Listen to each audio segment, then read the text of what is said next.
प्रभू येशू ख्रिस्तामध्ये सर्व ख्रिस्ती बंधू भगिनींना प्रीतीचा सलाम. ह्या वेळेला आपण प्रार्थना करू. हे स्वर्गातील परमेश्वरा, तुला धन्यवाद देतो. ह्या वेळेला मला तुझ्या उपस्थितीमध्ये आणलंस, आभार मानतो.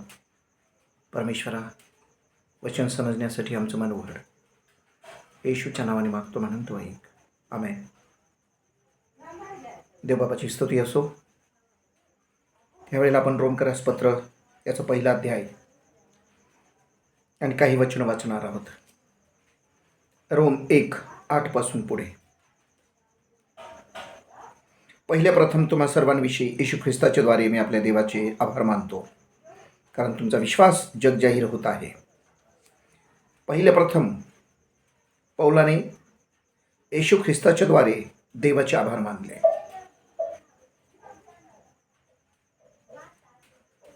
लक्ष देण्यासारखी गोष्ट आहे. पित्याचे आभार मानले, पुत्राच्या द्वारे पित्याचे आभार मानले पौलाने, प्रेषित पौलाने. आणि ते कशासाठी? की विश्वासणाऱ्यांचा विश्वास जग जाहीर होत होता. त्यांच्यामध्ये जो विश्वास होता तो जाहीर होत होता. त्यांच्या कृत्यांच्याद्वारे, त्यांच्या वर्तणुकीच्याद्वारे, त्यांच्या बोलण्याच्याद्वारे, त्यांच्या कृत्यांच्याद्वारे तो जग जाहीर होत होता. याच्यासाठी प्रेषित पौलाला खूप आनंद झाला की ज्या लोकांना त्यांनी सुवार्ता सांगितलेली होती त्यांच्यामध्ये विश्वास जागृत झालेला होता आणि त्या विश्वासामध्ये ते अढळ होते. विश्वासापासून ते ढळले नाहीत. विश्वासापासून ते इतरत्र कुठे गेले नाही, डावी उजवीकडे वळले नाहीत. तर ते विश्वासामध्ये स्थिर होते, विश्वासामध्ये चालले. आज आम्हाला वचन दिलं जातं, विश्वास शिकवला जातो, पश्चाताप शिकवला जातो, बाप्तिस्मा दिला जातो. आमचा विश्वास जग जाहीर होतोय का आमच्यामधलं दुष्कर्म आणि गुंडगिरी जाहीर होत आहे हे निरीक्षण करून पहा. आज जर प्रेषित पौल या ठिकाणी राहिला असता तर त्याला आनंद होण्याऐवजी दुःख झालं असतं, कारण त्यांनी विश्वासाचा जाहीरनामा पाहिलेला होता रोमकरामध्ये, रोम येथील लोकांमध्ये. तुमची आठवण मी निरंतर करीत असतो, म्हणजे मी आपल्या प्रार्थनांमध्ये सर्वदा विनंती करीत असतो की कसेही करून आता तरी देवाची इच्छा असल्यास तुमच्याकडे माझे येणे व्हावे. त्यांचा विश्वास जग जाहीर होत आहे असं पाहून पौलाला खूप आनंद झाला आणि तेथील लोकांसाठी त्यांनी प्रार्थना केली की प्रभू, त्या लोकांची मला भेट घेण्याची आहे, इच्छा आहे आणि मला तिथे भेट घेण्यासाठी जायचं आहे. माझा मार्ग मोकळा कर. ज्यांचा विश्वास जग जाहीर होत होता त्या लोकांची त्याने भेट घेण्यासाठी प्रार्थना देवाजवळ मांडली. मी प्रार्थनांमध्ये, आपल्या प्रार्थनांमध्ये सर्वदा विनंती करतो की कसेही करून आता तरी देवाची इच्छा असल्यास, देवाच्या इच्छेने केला तो, संस्थेच्या इच्छेने, साहेबांच्या इच्छेने, कोऑर्डिनेटरच्या इच्छेने, बिशपच्या इच्छेने नाही, रेव्हरंडच्या इच्छेने नाही, तो देवाच्या इच्छेने त्याला जाणं पाहिजे होतं. आणि त्याच्यासाठी तो देवबापाजवळ विनंती करत होता. आज आमचे साहेब लोक कोणाच्या इच्छेने येतात ते तुम्ही निरीक्षण करा, मला सांगण्याची गरज नाही. आणि कशासाठी येतात ते? जग जाहीर झालेला विश्वास का दुष्कर्माला जुंपलेला माणूस त्याची प्रशंसा करायसाठी? तुम्ही पहा. याविषयी देव माझा साक्षी आहे. त्या देवाची सेवा मी आपल्या आत्म्याने त्याच्या पुत्राच्या सुवार्तेच्या कार्यात करीतो. मी जग जाहीर झालेला जो विश्वास होता त्यांच्यामध्ये तो पाहण्यासाठी येत होतो. मी तो पाहण्यासाठी देवाजवळ विनंती केली आणि देव माझा साक्षी आहे. त्याला माणसांच्या साक्षीची गरज नव्हती. आज आमच्या मंडळांमध्ये, चर्चेसमध्ये जर काही घटना घडली तर आम्ही माणसांच्या द्वारे साक्षीदार उभे करतो. आम्ही देवबापाला, पुत्राला, पवित्र आत्म्याला कधी साक्षीदार मानलं नाही कधी, असं मला तरी दिसून आलेलं आहे. मी दुसऱ्या मंडळांचं काहीच म्हणू शकत नाही, म्हणून कृपया मनावर घेऊ नये. पण ज्या मी मंडळ, चर्चेस मी पाहिलेले त्या ठिकाणी साक्षीदार देव नाही आहे, तर दुष्कर्म करणारी, दुष्कृत्य करणारी लोक साक्षीदार बनतात.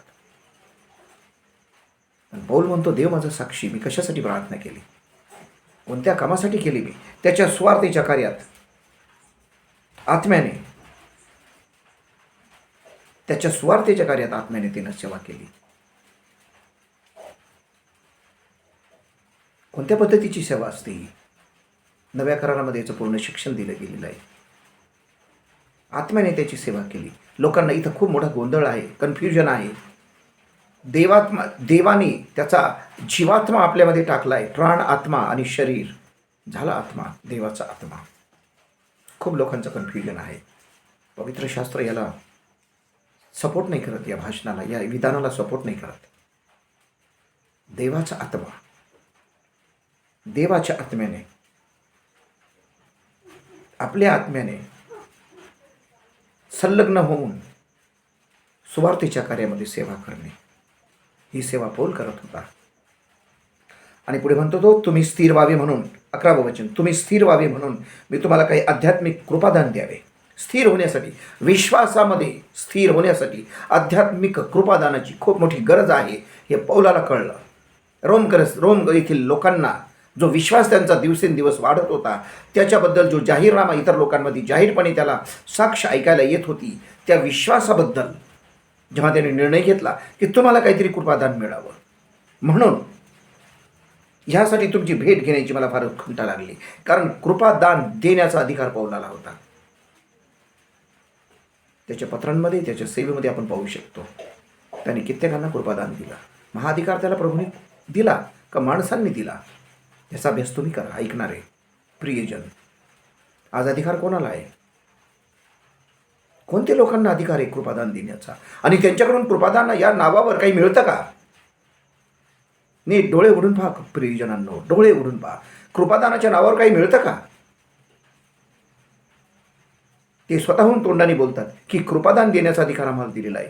इथं पौल कृपादान देण्याच्या अधिकाराबद्दल नाही बोलतोय, कृपादान देण्याबद्दल बोलतोय. देणे आणि अधिकाराबद्दल बोलणे खूप मोठा फरक आहे. म्हणजे मी तुमच्या सान्निध्य असून तुमच्या व माझ्या अशा परस्परांच्या विश्वासाच्या योगाने आपणा उभयतास मला तुम्हाविषयी व तुम्हाला माझ्याविषयी उत्तेजन प्राप्त व्हावे. म्हणजे मी तुमच्या सान्निध्य असून तुमच्या व माझ्या अशा परस्परांच्या विश्वासाच्या योगाने आपणा उभयतास मला तुम्हाविषयी व तुम्हाला माझ्याविषयी उत्तेजन प्राप्त व्हावे, उत्तेजन प्राप्त होते. आमच्या जीवनामध्ये असणारे आमचे आध्यात्मिक जे वडील असतात, आमच्या आध्यात्मिक दृष्टिकोनातून जे आमचे सिनियर्स असतात, ती जेव्हा आम्हाला भेटतात तेव्हा आमच्यामध्ये उत्तेजन प्राप्त होतं का? परस्परांच्या भेटीने उत्तेजन प्राप्त होतं का? इथं पौल काय म्हणतो? परस्परांच्या भेटीने उत्तेजन प्राप्त होणे फार महत्त्वाचं आहे. म्हणजे मी तुमच्या सान्निध्य असून व तुमच्या व माझ्या अशा परस्परांच्या विश्वासाच्या योगाने, दोघांच्या विश्वासाच्या योगाने मला तुम्हाविषयी व तुम्हाला माझ्याविषयी उत्तेजन प्राप्त व्हावे. उत्तेजन मी ते कित्येक ठिकाणी पाहिलं आहे. उत्तेजन नाही, भांडणं प्राप्त होतात, कुरकुर प्राप्त होते, द्वेष निर्माण होतो. वचनाला हे धरून आहे काही आहे? मला तरी नाही वाटत. परत आठवण करून देतो, मी पास्टर नाही आहे, मी एक साधा विश्वासणार आहे. मी बायबलचा अभ्यास रोज करतो. बस माझी आयडेंटिटी एवढीच आहे की मी प्रभूचं वचन वाचतो. माझी ओळख एवढीच आहे. प्रभूसमोर मी जास्त ओळख नाही देऊ शकणार. आणि जे मला ओळखत असतील त्यांनी तर माझ्या चेहऱ्यावरून ओळखलं असेल, आवाजावरून ओळखलं असेल, नावावरून ओळखलं असेल. मी पास्टर नाही आहे. प्रियजनांनो, प्रभूचं वचन ज्या पद्धतीने दिलं गेलं त्या पद्धतीने त्याचा स्वीकार करा. त्याला तोडून मोडून सादर करण्याची गरज नाही आहे. आणि जर आम्ही तोडून मोडून सादर करतो तर आम्ही वचन निर्माण करणारे बनतो. आणि वचन निर्माण करणारा एकच आहे, परमेश्वर पिता. आणि वचन एकच आहे, प्रभू येशू ख्रिस्त. याच्या व्यतिरिक्त जगामध्ये असं कुठलंही नाव नाही की जे आकाशाखाली दिलं गेलेले की ज्याच्याद्वारे सर्वांचं मनुष्य जातींचं तारण व्हावं. एकच नाव, येशू. येशूवर विश्वास ठेवा म्हणजे तुमचं तारण होतं, माझं झालेलं आहे, तुमचं पण होतं. आणि विश्वास ठेवणं काय आहे हे आपण पुढच्या कित्येक भागांमध्ये जाऊन शिकणार आहोत. यावेळेला आपण प्रार्थना करू. पवित्र प्रभू, वचन समजण्यास सहाय्य केलं, आभार मानतो. येशूच्या नावाने मागतो, आमेन.